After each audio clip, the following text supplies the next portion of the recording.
ದಾವಣಗೆರೆಯ ಜಿಲ್ಲಾಡಳಿತ ಸಂಸದರ ಅಡಿಯಾಳಾಗಿದೆಯಾ? ಶಾಸಕರ ನಂಬರ್ ಬ್ಲಾಕ್ ಮಾಡಿ ಶಾಸಕರಿಗೆ ಅಗೌರವ ನೀಡ್ತಾ ಇದೆಯಾ ಜಿಲ್ಲಾಡಳಿತ? ಜಿಲ್ಲಾಡಳಿತದ ವಿರುದ್ಧ ಕಿಡಿಕಾರಿರುವಂಥದ್ದು ಹರಿಹರ ಬಿಜೆಪಿ ಶಾಸಕ ಬಿಪಿ ಹರೀಶ್ ಅವರು. ದಾವಣಗೆರೆ ಜಿಲ್ಲಾಡಳಿತ ಸಂಸದರ ಅಡಿಯಾಳಾಗಿದೆಯಾ ಅನ್ನುವ ಪ್ರಶ್ನೆ ಕಾಡ್ತಾ ಇದೆ. ಯಾಕೆಂದ್ರೆ ಸ್ವತಃ ಹರಿಹರದ ಶಾಸಕರಾಗಿರುವಂತಹ ಬಿಪಿ ಹರೀಶ್ ಅವರೇ ಒಂದು ಆರೋಪವನ್ನು ಮಾಡ್ತಾ ಇದ್ದಾರೆ. ನನ್ನ ನಂಬರನ್ನು ಜಿಲ್ಲಾಡಳಿತ ಬ್ಲಾಕ್ ಮಾಡಿದೆ. ಜಿಲ್ಲಾಡಳಿತದ ವಿರುದ್ಧ ಕಿಡಿಕಾರಿರುವಂಥದ್ದು ಹರಿಹರದ ಬಿಜೆಪಿ ಶಾಸಕ ಬಿಪಿ ಹರೀಶ್ ಅವರು. ಜಿಲ್ಲಾಡಳಿತ ಮತ್ತು ಜಿಲ್ಲಾಧಿಕಾರಿಗಳು, ಸಚಿವರು ಮತ್ತು ಸಂಸದರ ಅಡಿಯಾಳಾಗಿ ಕೆಲಸ ಮಾಡ್ತಾ ಇದ್ದಾರೆ. ಅದಕ್ಕೆ ತಾಜಾ ಉದಾಹರಣೆ ನಿನ್ನೆ ನಡೆದಂಥ ಮಹಿಳಾ ದಿನಾಚರಣೆಯ ಕಾರ್ಯಕ್ರಮ. ಬೆಳಗ್ಗೆ 11 ಗಂಟೆ ಕಾರ್ಯಕ್ರಮ ಸಂಜೆ 4 ಗಂಟೆಯವರೆಗೂ ಸಹ ನಡೀತು. ಅದೇ ಕಾರ್ಯಕ್ರಮಕ್ಕೆ ನಾನು ಹೋದರೂ ಕೂಡ ಯಾವುದೇ ಗೌರವ ಕೊಟ್ಟಿಲ್ಲ. ಸಚಿವರ ಕಾರ್ಯಕ್ರಮಗಳಿಗೆ ಸಂಸದರು ಹೋಗ್ತಾರೆ ಅಂತ ಆಕ್ರೋಶವನ್ನು ವ್ಯಕ್ತಪಡಿಸಿದ್ದಾರೆ ಬಿಪಿ ಹರೀಶ್.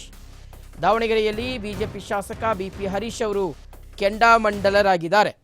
ಒಂದು ಕಡೆ ಪ್ರಭಾ ಮಲ್ಲಿಕಾರ್ಜುನ್ ಅವರು ಇಡೀ ಜಿಲ್ಲಾಡಳಿತವನ್ನು ತಮ್ಮ ಕೈವಶಕ್ಕೆ ತೆಗೆದುಕೊಂಡಿದ್ದಾರೆ ಅನ್ನುವ ಆರೋಪವನ್ನು ಬಿಪಿ ಹರೀಶ್ ಅವರು ಮಾಡಿದ್ದಾರೆ. ಹರಿಹರದ ಬಿಜೆಪಿ ಶಾಸಕರು. ಅಧಿಕಾರಿಗಳೇ, ನಿಮಗೆ ಗೊತ್ತಿಲ್ವಾ? ನಾನು ಸಿಟ್ಟಿನಲ್ಲಿ ನಿಮಗೇನಾದರೂ ಮಾತಾಡ್ಬೋದು, ಆದರೆ ನೀವು ಮಾಡ್ತಕ್ಕಂಥ ಒಂದು ಮನೆತನದ ಸೇವೆ ಏನಿದೆ ಅಲ್ಲ, ಅದನ್ನು ನಾನು ಖಂಡಿಸ್ತೇನೆ.